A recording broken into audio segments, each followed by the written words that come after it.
Hi friends, good morning. Welcome back to today's interaction. Now the topic for today's interaction is autonomous workforce. Now you may have certain things in mind. What is this autonomous workforce? Now as you know, there is autonomous maintenance. Sometimes we have seen the word, heard the word autonomous universities. Same way, this is autonomous workforce. Now, you must be aware that in MSMEs, we are in supply chain, and finally we supply to OEMs, tier 3 to tier 2, tier 2 to tier 1, and tier 1 to OEMs. And since we are in supply chain, we have to produce as per the schedule, we have to check okay, not okay, and we have to ensure delivery is on the time. But having said that, I had interaction with many CEOs, and they always have a concern. Okay, my team is working, they are producing, they are ensuring the delivery as per schedule, they are ensuring zero customer complaint, but they don't contribute towards my own objectives, company's objectives, that is profitability, that is PQCD. So, how to come out of that? So, that's the reason this autonomous workforce means what? We will train our people so that in day-to-day working, next level people need not spend time for routine work. They can concentrate on company objectives like PQCD, profitability, and whatnot. Second point, while interaction with CEOs, my profitability is always a concern. The very purpose of I am in business, my company is in business, is I should earn the profit. But sometimes it is shrinking, sometimes it is not as per expectation. So profit is ultimately leaking somewhere. So if we look at the cost chart or so-called pie chart, there are some segments like material segment, material cost 60 to 65%, labor cost 5 to 6%, indirect or overhead cost 3%, processing cost 10 to 12%, tools and consumables 4 to 5%, energy 1%, and then it is expected that we should expect 9 to 10% profit out of this. But that profitability is always a concern. Conventionally, we are being taught to see the cost chart or pie chart like this. But I am looking this cost chart little differently. Out of this pie, I have separated labor cost, direct, indirect cost, and overhead cost, which is 9%. And expected profit segment 9%, I have kept separate. Now this labor cost, direct, indirect, and overheads, though it is a cost, this is a team which is a force and energy who are expected to utilize other sources like material, machine, processing, tools, consumable, energy, optimized way. So this force, if they utilize the resources optimized way, then only expected profit can be achieved. But in day-to-day work, it doesn't happen. People are always running pillar to post. Sometimes there is a breakdown. Sometimes there is some defect coming up, and there is no stock in finished good, and then people have to rush and complete today's delivery schedule to ensure customer's requirement is fulfilled. But like that, time goes and people don't contribute towards company's objectives, that is profitability and PQCD.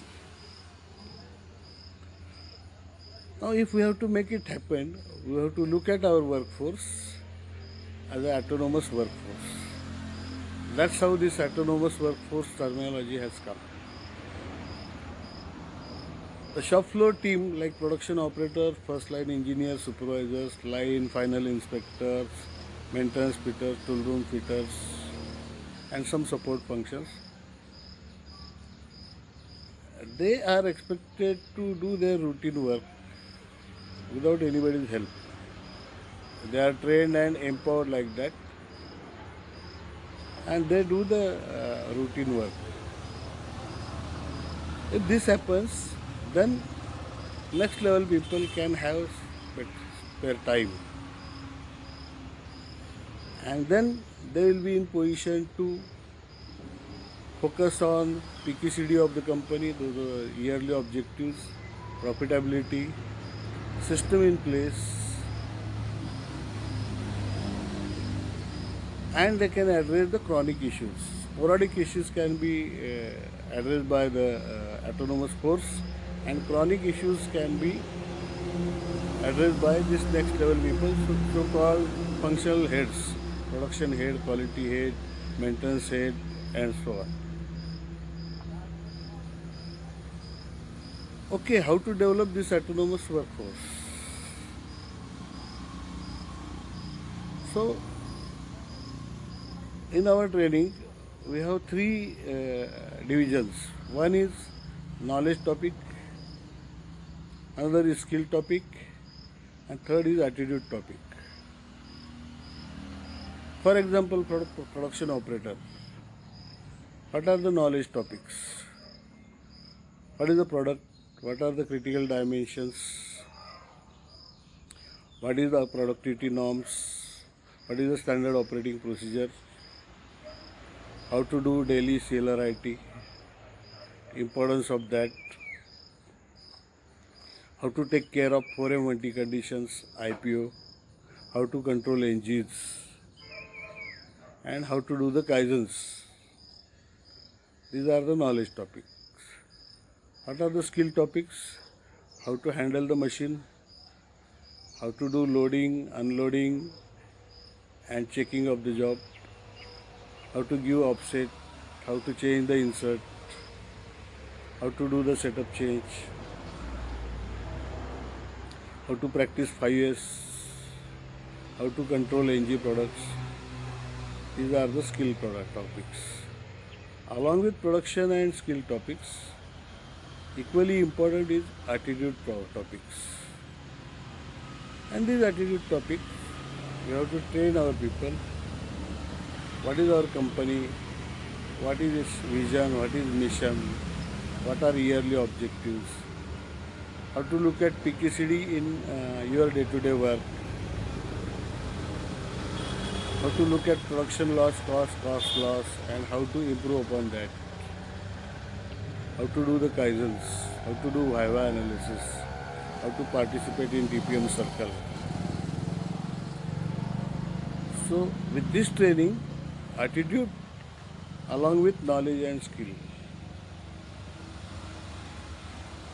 With this, our team member can become autonomous. Now, who is going to train these people and develop them as autonomous workforce?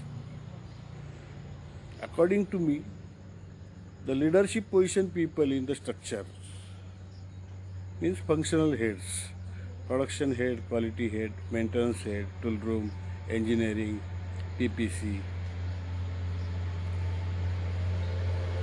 Such leadership position people should take the responsibility and ownership of developing at least 2 subordinates, and 5 shop floor members as a workforce, autonomous workforce.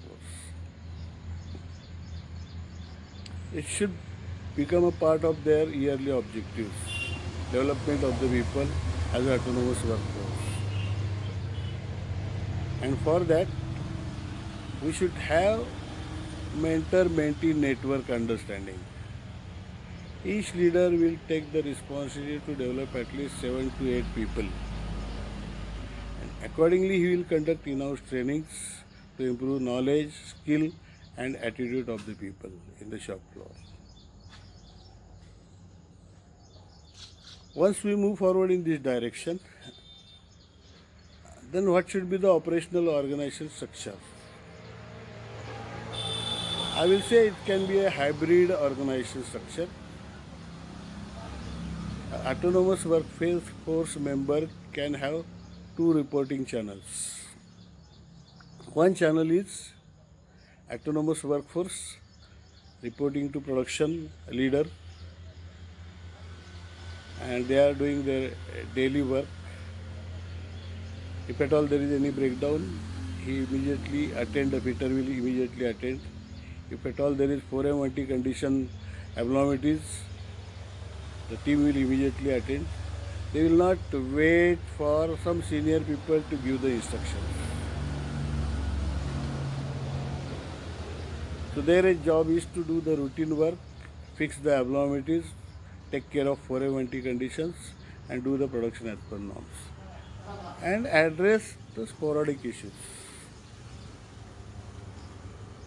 Another part of hybrid organization structure is functional heads: production head, quality head, maintenance head, tool room head, engineering head. So these people, then their job is to address the chronic issues, put systems in the force, in the organization, check their effectiveness, have a roadmap of our yearly objectives in terms of PQCD and finally profitability, and spend time for development of autonomous workforce, internal training, guidance, support, counseling. So like that, if we move forward, and over a period, if we can develop the autonomous workforce, I am sure the shop floor people can perform much better rather than only just coming, doing some work, ensuring production as per delivery schedules and going home. They will be in position to demonstrate performance out of their work. And finally, the performance is profitability. That every of our improvement activities, either from autonomous workforce or from the functional leaders, it has to be finally linked for the profitability.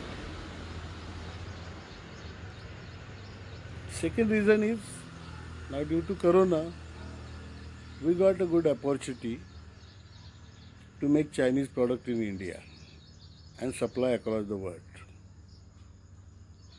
It's a big challenge. It's a tough job because Chinese products, productivity levels and cost controls are much better as compared to our companies. But if we move in this direction, over a period, we'll build a confidence. We can also make Chinese product at Chinese cost and supply across the world. So coming back to autonomous workforce, its importance. According to me, all leadership position in the organization, they have to take the responsibility of developing our own people. They are our asset, though in cost and pie chart, those are labor cost and overhead costs. According to me, those are assets, and we have to invest time, efforts, and to some extent money to develop them as an autonomous team. Any company who has an autonomous team, I am sure that company's performance will be much better than other companies. So friends, think over that. I have a few slides related to this topic, which I'll be sending you by email. So be in touch. Myself and my team is always support you people in this journey. So have a good day. Thank you very much. Next time we'll meet with another topic of our concern. Have a good day.